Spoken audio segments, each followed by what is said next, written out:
Coming up, last night marked the third night in a row of protests calling for the UI Fiji chapter's removal. And later, students swarmed to the back in-person Student Org Fair on Wednesday. It kicks off this Saturday with a game you won't want to miss. I'll tell you more in sports. Just in time for football season, Iowa City is falling into cooler temps.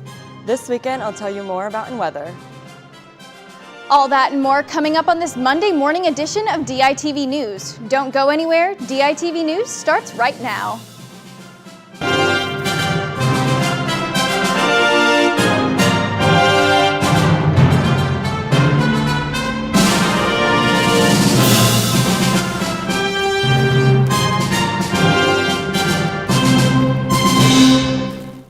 Good morning and thank you for tuning in. I'm Lauren Johnson. And this first story contains sensitive material pertaining to sexual assault that could upset some viewers.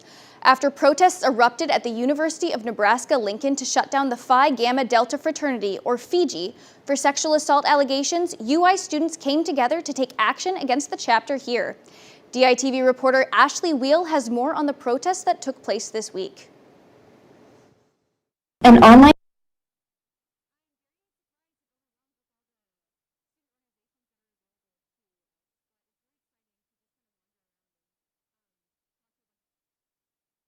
An online petition to shut down the Phi Gamma Delta fraternity, or Fiji, has collected over 100,000 signatures as of Thursday evening. The Charge.com page explains the situation of a UI student who was assaulted by Fiji members almost a year ago today.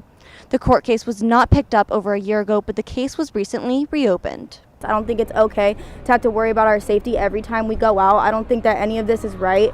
So I feel like, I don't know, it just means a lot to all of us to be here.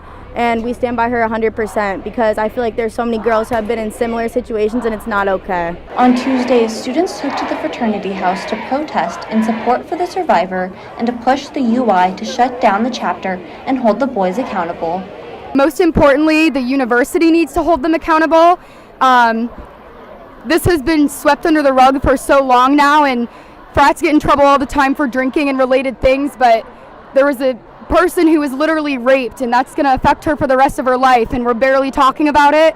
The protest started peaceful with chants and signs. However, as more people showed up, damages were made to the fraternity house. Many protesters ended up moving towards another off-campus house that was rumored to hold other Fiji members. The second house was damaged by protesters as well. I'm not one for mob justice, but these guys didn't face any justice, so this is what happens when people are angry. This is kind of what happens when the system fails people, so yeah, they kind of had this coming. Wednesday, the protest continued with a peaceful protest at the president's house to call for the UI president, Barbara Wilson, to take action towards abolishing Fiji. If you don't exactly know the cause, educate yourself. You should know what you're fighting for. And if you're not here, I just don't know why you're not, because you should be fighting for everyone's rights. As of Thursday evening, no action has been taken from the university. From the University of Iowa, Ashley Wheel, DITV. And as of Thursday night, the Daily Iowan has confirmed that multiple search warrants were executed against members of the Fiji fraternity in September 2020. Go to dailyiowan.com for more information. And sexual assault is not an issue to be taken lightly. If you have been affected by this or any other form of harassment, you deserve support and a safe space to go. If you or someone you know is a survivor, the UI has resources available to you. The link below has places to go if you need help, like the Women's Resource Action Center and Rape Victim Advocacy Program. And the U.S. Department of Education opened an investigation Monday into Iowa and 4 other states with mask mandate restrictions. According to the department, these limits could discriminate against students with disabilities. This is because these rules make it difficult for school officials to protect students who are at risk for more severe cases of COVID-19. The Office for Civil Rights sent letters to all 5 states and stated that it has not yet concluded whether any violations of federal law took place. And now that students are back on campus and in person, student events are back as well. On Wednesday, the university hosted the Student Organization Fair in person. It introduced new and existing students to the variety of clubs the university has to offer. I am very surprised and overwhelmed with all the student organizations that are available to us, but it's really exciting to just kind of wander around and talk to a bunch of different people to see, figure out what things I might like. Hubbard Park while students wandered through, checking out the booths that sparked their interests. While the majority of club activity last year was mostly or completely online, almost all are making the switch back to in-person. Some groups are recommending masks for events, but due to the university policy, many aren't requiring them. Others are still holding some Zoom events or having online aspects. Pre-med one, and they're talking about like in person, getting to talk to like physicians and have tours of like medical facilities, which is really cool, and it's nice to be back in person. So. From volunteering to art clubs, students are now getting the chance to engage with the campus community in a number of new ways again. And the weather is finally starting to feel like fall. Mary, is that going to continue this weekend? Thanks, Lauren. The cooler temperatures will continue into the weekend.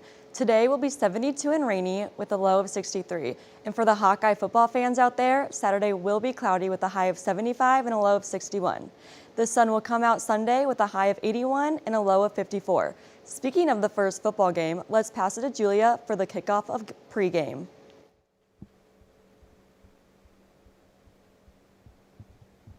Thanks, Mary. The Hawkeye football team is ready for a top 20 showdown tomorrow afternoon against Indiana. This anticipated matchup will be Iowa and Indiana's first time meeting on the field since 2018.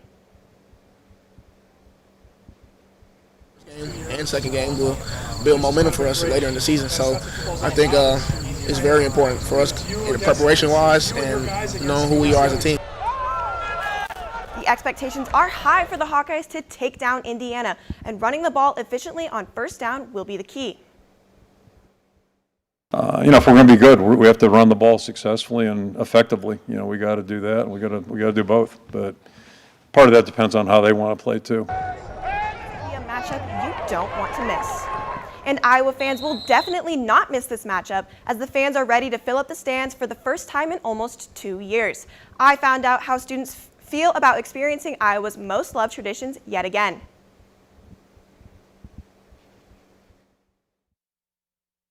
The Iowa football program welcomes back fans this Saturday as Kinnick Stadium returns to full capacity.